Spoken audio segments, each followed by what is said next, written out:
ಕಾಯಕವೇ ಕೈಲಾಸ ಅಂದರೂ ಬಸವ, ಅದರಂತೆ ನಡೆದರೂ ನಡೆದಾಡೋ ದೈವ.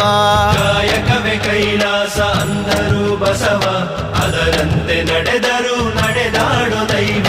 ಸಿದ್ಧಗಂಗಾ ಕ್ಷೇತ್ರವೇ ಪೂಜ್ಯರ ಉಸಿರು, ಪ್ರತಿ ಕಲ್ಲು ಹೇಳುತ್ತಿವೆ ಬುದ್ಧಿಯ ಹೆಸರು. ಸಿದ್ಧಗಂಗಾ ಕ್ಷೇತ್ರವೇ ಪೂಜ್ಯರ ಉಸಿರು, ಪ್ರತಿ ಕಲ್ಲು ಹೇಳುತ್ತಿವೆ ಬುದ್ಧಿಯ ಹೆಸರು.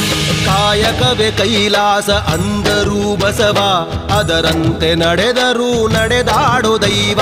ಕಾಯಕವೇ ಕೈಲಾಸ ಅಂದರೂ ಬಸವ, ಅದರಂತೆ ನಡೆದರೂ ನಡೆದಾಡೋ ದೈವ.